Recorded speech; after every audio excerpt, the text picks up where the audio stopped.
This case is going to be very emotional, so at any point you find yourself getting a little overwhelmed, please step out of the courtroom, compose yourself, and then come back inside.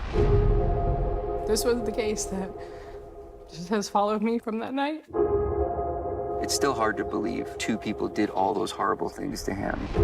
Welcome back to my channel. This is the devastating case of Gabriel Fernandez, probably one of the worst child abuse stories I've ever had.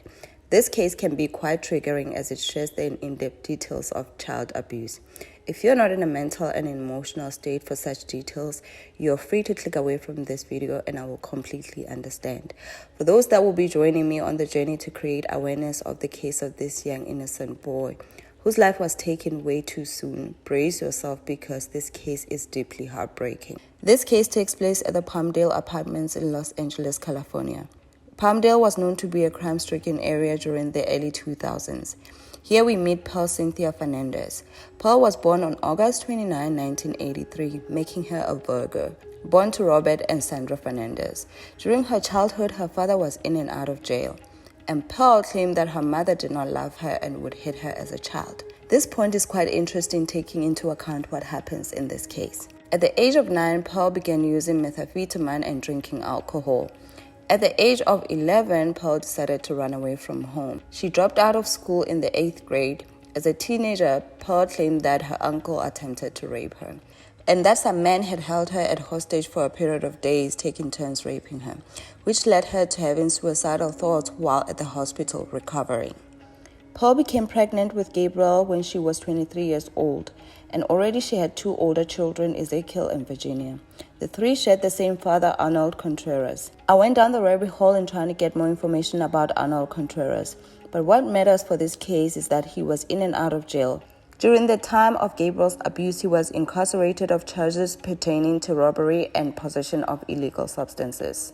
So let's skip to 2005 when Gabriel was born on February the 20th. Pearl didn't want the pregnancy, and when she had him, she left the hospital and left him there. Pearl's uncle reported that she called him and said, "Come get your baby, he's starting to annoy me." She said he cried too much. However, the great uncle says that Gabriel was one of the easiest babies to raise. After Gabriel was left at the hospital by his own mother, his great uncle Michael Lemos Carranza, alongside his partner David Martinez, raised Gabriel for 4 years. In 2009, 4-year-old Gabriel moved in with his grandparents due to his grandfather's objection of Carranza and Martinez's same-sex relationship. Robert shared in an interview that he had raised all 3 of Pearl's kids. But in 2009, Ezekiel and Virginia went to live with Pearl, and Gabriel stayed with them until 2012. In 2012, Pearl took the decision to also take Gabriel to go live with her. It is believed that Pearl took custody of Gabriel for welfare money. She left him at the hospital when he was born because she didn't want him. But now she realizes that with all of the 3 children, she can get more money from the government if they are raised under her roof. We are now in the year 2012 when Gabriel goes to live with his mother and her boyfriend Isaro Aguirre. Aguirre met Pearl Fernandez roughly a year and a half to 2 years before they took custody of Gabriel. Isaro Aguirre, also known as Tony Aguirre, was born on 12/13, 1980. Aguirre repeated 2 grades in school and ultimately dropped out, implying a possible learning disability. He worked for the Woodlands Park Retirement Hotel where he was a caregiver and a driver. Executive director of the retirement home and former boss of Aguirre, Susan Worsberth, described him as quiet, down-to-earth and a nice person who was always willing to help others. She also commented that throughout the 3-year employment, he was patient and loving. Staff at the facility nicknamed him Shaggy, which was, according to Worsberth, a term of endearment. In October 2012, he left Woodlands Park Retirement Hotel and began working as a security guard for AVL Private Security. So now that Pearl, Isaro, Ezekiel, Virginia, and Gabriel are living under one roof, and everything is expected to be going well, right? Well, not quite. Not long after Gabriel moved in with her mother and the rest of his family, he visited Pearl's sister. She noticed that he had a black eye and some knocked out teeth. And when she asked him what had happened, Gabriel said that Pearl had hit him. On the other hand, Gabriel was enrolled at Summer Wild Elementary School. Gabriel's teacher, Miss Crashia, kept calling the Department of Children and Family Services because Gabriel reported that he was being hit with the metal part of the belt. There's a photo that the teacher took of Gabriel with a bruised lip, saying that his mom punched him on the mouth. He would come to school with swollen eyes and bruises on his face and said that his mom shot him in the face with a BB gun. Every time the teacher would notice the signs of distress from Gabriel, she would always talk to him about it, and he would tell her in detail what happened to him. And each time the teacher would call the Department of Children and Family Services and plead with them to do something about Gabriel's case. And indeed, the Department of Children and Family Services would show up at Gabriel's house. But the mother, Pearl, was so skilled at lying to authorities that she would always underplay the seriousness of the matter, to an extent that Gabriel would beg his teacher not to call social services anymore, because he would explain to her that every time a social worker is called over, his punishment would get worse. So let's take a look at Gabriel's actual life at home. He was not allowed to share a bed with his siblings. Instead, he slept in a closet that resembled a small box, where he was left handcuffed on his ankles, which left ligature marks. He was not given food, but was made to eat cat litter instead. He had a sock over his mouth and a bandana over his head. He would relieve himself in that box and was made to clean after himself whenever they would let him out. Most cases, he was only let out when it was time for him to go to school. There would be time that he would be beaten up so bad that he would miss school for weeks on end. And the entire time he would be in that box with no medical attention and basically just had to suffer through the pain. Remember when Pearl's sister noticed he had bruises on his face and had knocked out teeth? Well, Pearl had hit him with a baseball bat on his face. As a result of Izara being a security officer, he had access to a pepper spray. There were times where Pearl and him would spray Gabriel with this exact pepper spray.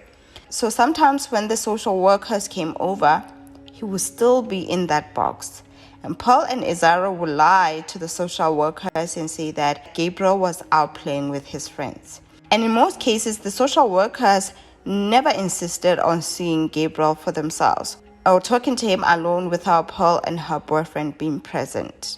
The sheriff's department were called about 5 times in the months leading to Gabriel's demise. One of the deputies called spoke to Pearl, who called Gabriel a liar, and the deputy actually threatened Gabriel and said if he continues lying, he will end up in jail himself. Gabriel, as a result of being threatened by this deputy, he decided to change his story and said that some other kids in the neighborhood beat him up and not his parents. I cannot even begin to imagine the level of despair of this young boy. I mean, he was just 8 years old at the time, and he's telling his mother's sister that he's been abused. She's not doing much about it. He's telling his teacher about his abuse, and she's trying to help him, but his parents are so cunning that they are able to deceive the social workers. And now neighbors have called deputies from the sheriff's office a couple of times. And the sheriffs are out here also threatening this young boy with jail time. I cannot even begin to imagine what he would have been going through at that time of his life. One of the heartbreaking events of this story is that on May 7, 2013, Gabriel had made a Mother's Day card for his mom. On the card, he wrote, "I promise I will be good, love, Gabriel." This was just 2 weeks before Gabriel passed away. This clearly shows that he felt that he was not good enough for his mother, and he was just trying his level best every day to be good enough for her and for her to approve of him. I think he just wanted to be loved the way that she loves or treats her other children. Virginia, Gabriel's older sister, later gave account of the events of the night in question. This night, which was a rare occurrence, Gabriel was allowed to be in the presence of everyone and not in his usual closet box. He then awaited for Izara to leave the room, and immediately after, Izara could hear Gabriel talking to his mom, saying, "Why don't you leave him if he's always hurting me? If you leave him, I promise I will be a good boy." It is said Izara heard this and stepped back in the room. He asked Gabriel, "What did you say?" Gabriel replied, "Nothing. I said nothing." Then Pearl started screaming at Gabriel, calling him a liar, saying to Gabriel, "You think that I can leave my boyfriend for you?" Insinuating that it's a preposterous idea. Izara at this point was reported to be fuming and started attacking Gabriel. Isaro started hitting Gabriel and threw him against the wall. It is said that he pinned him against the wall with one hand and repeatedly beat him with the other, throwing over 10 blows on his face. This paints a picture of how small Gabriel was compared to the well-built security officer Isaro. Eventually, he threw him on the ground, while Pearl comes and started kicking him.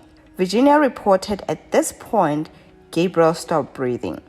When they realized that he stopped breathing, they proceeded to put him in a cold shower. Virginia later told the police that it was a norm for the both of them to beat Gabriel until he became unconscious, and each time they would throw him in a cold shower to wake him up. The difference is, on this particular night, Gabriel did not wake up. Realizing this, they started to panic, and Virginia reports that he witnessed both Pearl and Isaro being in a frantic panic about what they're going to do. They eventually decided to call the police. Pearl asked Virginia to clean Gabriel's blood from the floor.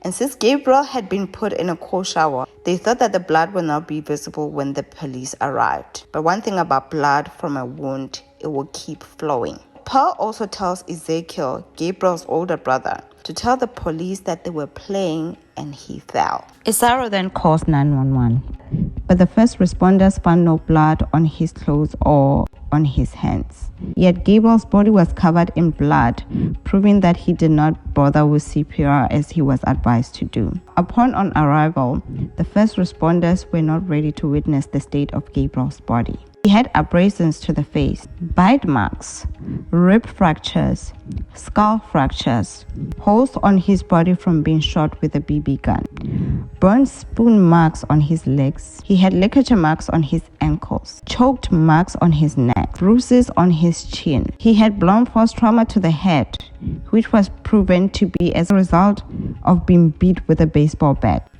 All of the fingers were bruised. He had cigarette burns on his body. He looked like somebody with a skin disease. Some of the bruises and scars were older, some were still healing, but most were recent, exacerbated, of course, from the brutality of that night. This proved that Gabriel had been abused for a long period of time. So when the police arrived at the apartment, Pearl and Isaro did not seem concerned about Gabriel's condition. Pearl was more concerned about her other two children and her cats. They said that Gabriel was a liar and that the police must be careful that he does not lie to them as well. Isaro was more concerned about the fact that he felt that Gabriel was gay over the fact that he was fighting for his life. And the policemen expressed shock over Isaro's behavior. Later it was found out that there was no evidence of Gabriel being gay. However, there was evidence that his mother's boyfriend thought that he was. Hence why he would beat him up on a regular basis to straighten or toughen him up. Gabriel was also considered to be cold, soft, and not muscular like his big brother Ezekiel. Remember, Gabriel spent the first 4 years of his life raised by his great uncle and his partner. This is the main reason Isaro believed that they made him or turned him gay during that time. Gabriel was in a coma for some time. His biological father, Arnold Contreras, was called from prison when Gabriel was being put off life support at the hospital. And on May 24, 2013, Gabriel Fernandez was declared dead at the Los Angeles Children's Hospital. Pearl Fernandez and Isaro Aguirre were then arrested and charged with first-degree murder with special circumstances of torture. No cameras allowed in the court today as the older brother of Gabriel Fernandez took the stand. He's now 16 and was identified only as Ezekiel. He was shown the cabinet that Gabriel was forced to sleep in night after night. He called it the box. Question, do you remember seeing the defendant and your mom put Gabriel in the box? Yes, they would put handcuffs on the door to the box. What else? They would wrap a bandana around his mouth. Sometimes they would put a sock in his mouth. 37-year-old Isaro Aguirre, the boyfriend of little 8-year-old Gabriel's mother, is on trial for his murder with special circumstances, torture, which could lead to the death penalty. Gabriel's mother, Pearl Fernandez, will be tried separately. On the stand today, Ezekiel never referred to the defendant by name, only as my mother's boyfriend or the defendant. So let's touch on the trial of both Pearl and Isaro. Isaro was tried first because Pearl's trial was delayed due to her undergoing psychological evaluation. Isaro's defense tried to argue the point that this was not premeditated and that he just snapped in a moment of rage. But this was counter-argued by a doctor that testified that Gabriel's ribs showed fracture over time that had not healed, and something as simple as breathing would cause unimaginable pain. I cannot even begin to fathom the fact that this boy, as he was breathing every single day, he was in pain. It's really, really hard to imagine, and it's just so sad. This point was also supported by the autopsy. They found no food in his stomach, only cat litter. I cannot even begin to imagine his emotional state from a stress perspective. Can you imagine being stressed and terrified every single day as an 8-year-old over being beaten every day and being accused of being a liar and being gay? Nonetheless, the prosecutor also brought the box that Gabriel was sleeping in into the courtroom so that the jury can see the kind of life that was experienced by Gabriel. At the apartment, the officers reported that they ran out of red stickers to pinpoint where the blood was. They had to use yellow stickers instead, proving the brutality of Gabriel's attack. The other two siblings also testified and gave a harrowing account of Gabriel's life, which was incredibly sad to hear. It is my hope that they received all the help that they need, because even though they were not physically abused as Gabriel was, witnessing it every day surely had an impact on them mentally and emotionally. Virginia also expressed guilt at how she was able to go and play with her friends, but Gabriel couldn't because he was locked in that box the majority of the time. She also talked about how she used to try to sneak in food in the box for her brother when Paul and Isaro were not watching, because she says that he was hungry all the time. With regards to Paul's trial, as a result of her psychological evaluation, it was reported that as a result of being on drugs as early as 9 years old, she suffered from developmental and limited reasoning capacity for someone her age. In the months following Gabriel's death, Pearl was reported to be abusing the following drugs: opioid, oxycodone, as well as Norco. Pearl was diagnosed with depression, developmental disorder, possible personality disorder, and an eating disorder. Pearl suffered from intellectual disability. It is reported that she felt like she did not experience being protected by an adult as a child, so she did not fully understand the concept of protecting her own children. Because remember, at the beginning of the video, I indicated that she ran away from home at 9 years old because her mother was hitting her and she felt unloved by her.